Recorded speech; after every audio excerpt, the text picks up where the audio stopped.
मैं आपका। जी, मैं बिलाल अहमद, रामपुर बजहा निवासी, पुत्र गुलफ़ाम और थाना मांधाता।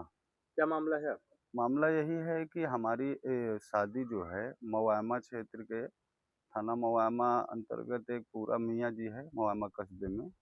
वहाँ के रहने वाले अब्दुल रज़ाक जिनकी लड़की है सना बानो, उनसे हमारी शादी हुई 4 वर्ष पहले और डेढ़ 2 साल हमारे साथ 2 साल तक तकरीबन लड़की रही। सब कुछ ठीक-ठाक चल रहा था और उसके बाद पहली चीज़ तो इनके बारे में हमें कोई जानकारी नहीं थी, किस तरह के लोग हैं और बाद में हमें पता चला लड़की से हमारा प्रेम विवाह हुआ है।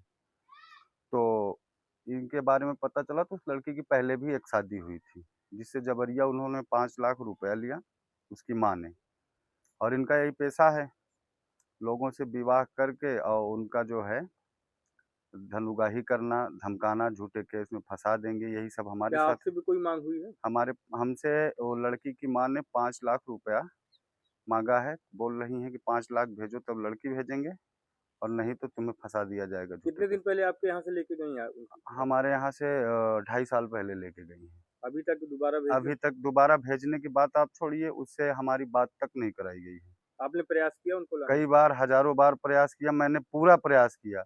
उसके अलावा मुझे मानसिक टॉर्चर, मानसिक प्रताड़ना की गई हमारे साथ।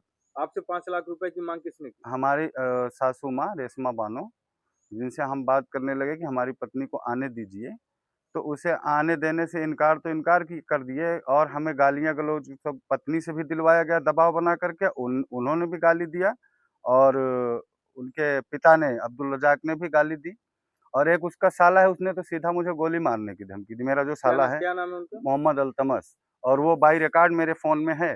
इंस्टाग्राम की फर्जी आईडी बना करके मुझे कहा गया कि आप जो है 5 लाख रुपया पहुँचाइए और मेरी बहन को तलाक दीजिए, नहीं तो आपको 9 की 9 गोलियाँ आपके भेजे में उतार दूँगा। अच्छा, क्या आपकी पत्नी की पहली शादी थी ये? नहीं, नहीं, हमारी पत्नी की दूसरी शादी है और ये हमें नॉलेज में नहीं था। जब दूसरी शादी का नॉलेज तब हुआ जब इनके बारे में जब हमारा विवाद हुआ, तो इनके बारे में हमने खंगाला पूरा इनका डिटेल, तो हमें पता चला तो उसकी फ़ोटो वीडियो भी हैं वो पहली शादी के और उसकी यहीं मंसूराबाद में हुई थी उसकी शादी। वहाँ पर क्यों ऐसा छूट गई वहाँ पे? अब यही सब मामला है, पैसा माँग रही थी ये और उस वो कमज़ोर घर से था बेचारा और उससे जो है 5 लाख रुपया लिया और उससे तलाक भी ले ली। आपसे भी यही प्रयास और कर रहे यही सेम कंडीशन हमारे साथ नाटक-नौटंकी करवा रहे हैं, उसका माइंड वॉश करके दबाव बना के सबसे बड़ी चीज़ कि इनका अपराधियों से कनेक्शन है। एक प्रतापगढ़ का एक अपराधी है, मोहम्मद जैद, जो कुख्यात अपराधी है, जिसका भाई एनकाउंटर में मार गिराया गया, वो मुझे दबाव बना रहा है। कहाँ उनका घर पड़ता है? उनका भुलियापुर आज़ाद नगर, वहाँ के रहने वाले हैं और वो धमका रहे हैं तकरीबन मुझे भी, मेरी फैमिली को भी दबाव बना रहे हैं कि आप मुझे 5 लाख दीजिए वहाँ ले जाकर और उस लड़की को तलाक दीजिए और नहीं तो आपका अंजाम बहुत बुरा होगा। क्या चाहते हैं आप शासन प्रशासन से? हम शासन प्रशासन से यही चाहते हैं कि ऐसे भ्रष्ट और क्या कहते हैं समाज समाज में गंदगी फैलाने वाले लोगों से हमारी पत्नी को मुक्त कराया जाए। मेरी प्रशासन से अपील है और आए दिन मुझे ये भी धमकियाँ आती रहती है, तुम्हें फर्जी केस में, झूठे केस में तुम्हारे ऊपर झूठा केस लगवा देंगे, तुम्हें फँसा दिया जाएगा और ये सारे साक्ष्य हमारे पास मौजूद हैं, जो धमकियाँ आ रही हैं, जो इनके फ़ोटो वीडियो हैं। इनका एक पेशा है कि मैं जो है विवाह करके पैसा वसूल करूँगी बच्चियों से। छोटी बच्ची को भी इसी नरक में ढकेल रही हैं, छोटी-छोटी बच्चियाँ, इनका भविष्य क्या होगा? आपके कोई बच्चे हैं? नहीं, नहीं, हमारे बच्चे नहीं हैं। शादी के कितने दिन तक आप पत्नी आपके साथ रही? शादी के शादी के बाद हमारे साथ 1.5 साल रही हैं। 1.5 साल। जी, और उसके बाद से ये नौटंकी शुरू करना शादी शुरू किस कर सन दी। में हुई थी आपकी? शादी 2020 में। 2020 में। जी, 2020 लास्ट में हुई थी। अभी तक 2.5 साल से अभी तक आपके साथ नहीं है आपकी पत्नी? 2.5 साल से हमें बात तक नहीं करने दिया गया। ना उस हमने हज़ार बार कहा कि हमें सामने करिए, फिर भी उसको सामने नहीं कर रहे हैं इसके माँ-बाप और जादू टोटका दुनिया भर का बताते हैं। ये हुँ। सब भी भरोसा रखते हैं वो लोग। और उसका पिता भी उसी तरह है, उसकी माँ भी वैसी है। मदिरा पी के दिन भर उसका पिता घूमता रहता है, किसी काम करने को कुछ इंटरेस्ट ही नहीं लेता और इसकी माँ आपराधिक प्रवृत्ति की हैं। इनका जिले भर के जितने दोनों जिले के अपराधी होंगे, सभी अपराधियों से इनका कनेक्शन है।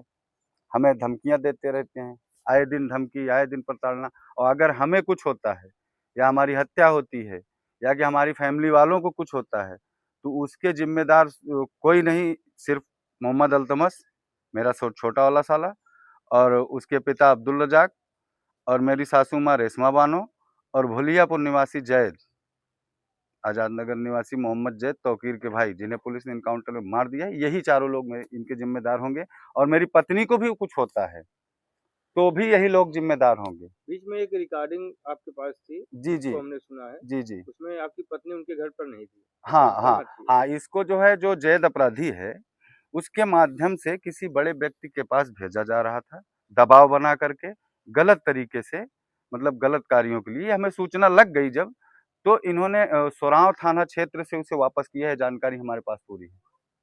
इसका तरह का कृत्य चल रहा है, इससे हमारी पत्नी को मुक्त करवाइए। चाहते क्या, अपनी पत्नी को लाना चाहते जी हैं? जी, हम चाहते हैं कि हम उसे उस नरक से यहाँ अपने घर लाएं। हमारा जीवन बर्बाद हो रहा है, हमारा जीवन एकदम नष्ट हो रहा है। हम पूरी तरह से मानसिक डिस्टर्ब किया गया, वहाँ से हमें मानसिक हर चीज़ से परेशान किया जा रहा है। और मैं किसी भी तरह का मेरा कोई वो है ही नहीं कि मैं उसे छोड़ दूं या उसे प्रताड़ित करूं। चलिए, एक मोटी बात होती है भाई कि प्रताड़ित करते हैं, क्या वो पहला पति भी उसे प्रताड़ित कर रहा था?